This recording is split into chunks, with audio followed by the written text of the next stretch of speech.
အားလုံးပဲမင်္ဂလာပါကျွန်တော်ဒီကနေ့ညီကိုတို့ကိုပြောပြချင်တာကတော့ဒီ FL Studio Mobile ကိုအသုံးပြုပြီးတော့တခြင်းတွေကိုတီးမယ်ဟုတ်ပြီအဲ့ဒီတခြင်းတွေတီးတဲ့အခါမှာเนาะတချို့တွေကနှုတ်တွေမကြည့်တတ်ဘူးเนาะဘယ်လိုတီးရမလဲဆိုတော့မသိဘူးအဲ့ဒါကြောင့်ဒီသင်ခန်းစာလေးကိုတင်ပေးလိုက်ခြင်းဖြစ်ပါတယ်သင်ခန်းစာလေးကိုဆုံးခန်းတိုင်အောင်ကြည့်ပေးဖို့နေ့တိုင်းရက်ခံပါတယ်ဟုတ်ပြီဒီ FL Studio Mobile မှာเนาะဒီနှုတ်ဆောင်ရွက်တွေကိုကြည့်ပြီးတော့တခြင်းတွေတီးတဲ့အခါမှာเนาะအရေးကြီးတယ်เนาะအချက်၅ချက်ရှိတယ်เนาะပြောမှဆိုရင်နှုတ်၅မျိုးရှိတယ်ပေါ့ဗျာအဲ့ဒီနှုတ်၅မျိုးကเนาะဘာတွေလဲဆိုရင်ဟိုအဲ့ဒီနှုတ်ကဘာတွေလဲဆိုရင်ပေါ့เนาะဒီနံပါတ်1 whole note နံပါတ်2 half note နံပါတ်3 quarter note နံပါတ်4 eighth note နံပါတ်5 60 note ဖြစ်တယ်ပေါ့เนาะဟုတ်ကဲ့အဲ့ဒီနှုတ်၅မျိုးထဲမှာမှ5မျိုးထဲမှာမှကျွန်တော်ဒီ whole note အကြောင်းကိုကျွန်တော်ရှင်းပြခြင်းတယ် whole note ဆိုတာကဘာလဲဆိုရင်ကျွန်တော်တို့ဒီတဘာအတွင်းမှာเนาะ B4 ရှိတယ်အဲ့ဒီ B4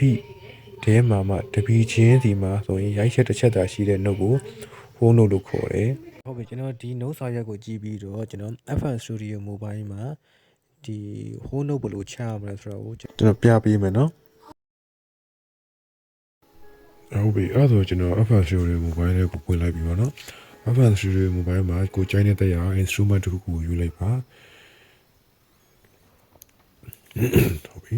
ကိုကြိုင်းနေတဲ့ရာ instrument တစ်ခုကိုယူလိုက်ပြီဆိုရင်ဒီဆက်ဆိုကျွန်တော်ဒီအခုနှုတ်ဆောင်ရပြတဲ့တစ်ကနော်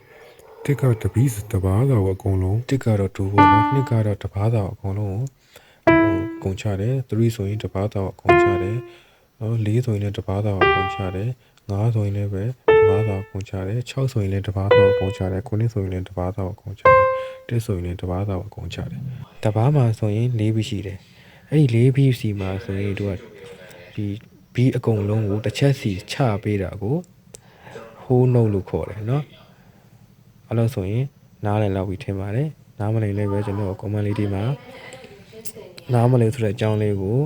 ရေးပြပေးပါကျွန်တော်ထပ်မံပြီးရှင်းပြပါမယ်ခင်ဗျာကျေးဇူးတင်ပါတယ်